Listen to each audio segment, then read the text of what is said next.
कभी सोचा है नेचर पुरुष के शरीर में स्पर्म कैसे बनाती है? वह कितने दिन जिंदा रह सकता है और महिला के शरीर में पहुंचते ही नया जीवन कैसे शुरू हो जाता है? सच तो यह है, यह किसी जादू से कम नहीं, लेकिन पूरा साइंस पर आधारित है। स्पर्म कोई जादू नहीं है, ये बनता है पुरुष के टेस्टिकल्स में, जिसे साइंस में कहते हैं टेस्टिकल्स। हाँ, वही नेचर का अनोखा डिजाइन, वही हैंगिंग बॉल्स, जिन्हें प्रकृति ने हमारी बॉडी के बाहर रखा है। क्यों बाहर रखा? उसका पूरा साइंस मैं पहले ही एक अलग वीडियो में समझा चुका हूं, वो आप मेरे चैनल पर देख सकते हैं। लेकिन अभी असली कहानी पर आते हैं।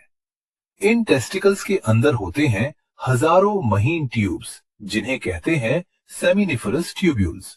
यहीं चलती है असली बायोलॉजिकल फैक्ट्री। यहीं 24 घंटे स्पर्म बनने की प्रोसेस चलती रहती है, बिना रुके। सबकी शुरुआत होती है स्टेम सेल से। ये सेल्स कई स्टेजेस में डिवाइड होते हैं, धीरे धीरे मैच्योर होते हैं और आखिर में एक पूरा स्पर्म बनता है। इस पूरे प्रोसेस को कंप्लीट होने में लगभग 64 से 74 दिन लगते हैं।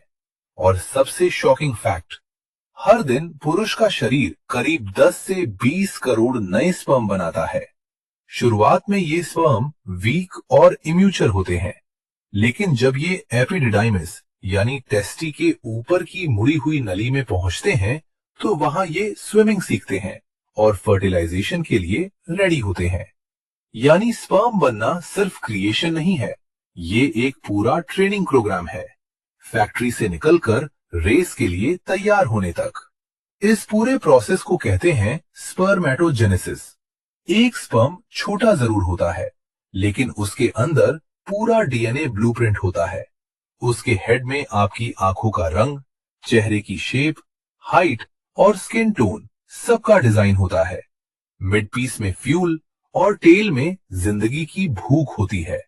यह टेल सिर्फ हिलती नहीं, यह स्पर्म को जीवन की सबसे मुश्किल रेस के लिए तैयार करती है।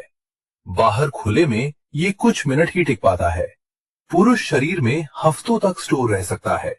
महिला शरीर में सही तापमान, सही माहौल और सही रास्ता मिले तो 3 से 4 दिन तक पूरी ताकत से जिंदा और सक्रिय रहता है। जब स्पर्म महिला शरीर में प्रवेश करता है, वहीं से शुरू होती है सर्वाइवल रेस। रास्ता बिल्कुल आसान नहीं होता।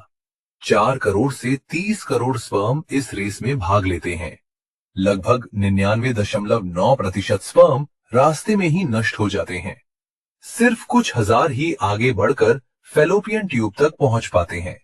अगर किस्मत से उसी समय महिला के ओवरी से एक ताजा एग रिलीज हुआ हो, तो स्पर्म उसकी तरफ अट्रैक्ट होने लगते हैं, जैसे कोई सिग्नल मिल गया हो।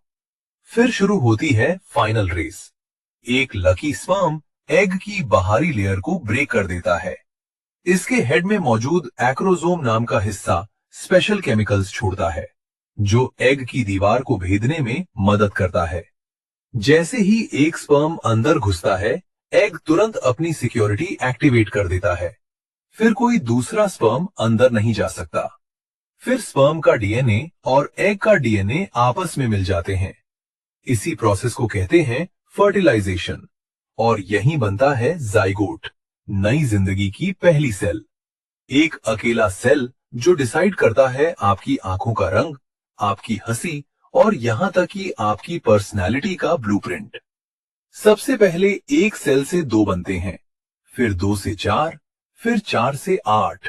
बिना रुके, बिना थके, कुछ ही घंटों में सेल्स लाखों में बदलने लगते हैं। जाइगोट लगातार विभाजित होता हुआ यूट्रस तक पहुंचता है।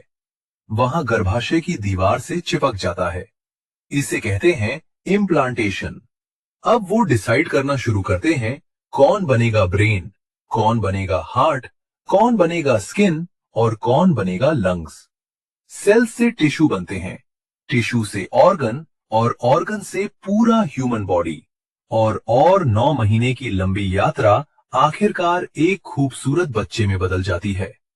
तो याद रखो, कभी हम सिर्फ एक सेल थे। आज वही सेल सोच रहा है, महसूस कर रहा है, सपने देख रहा है और ये वीडियो भी देख रहा है।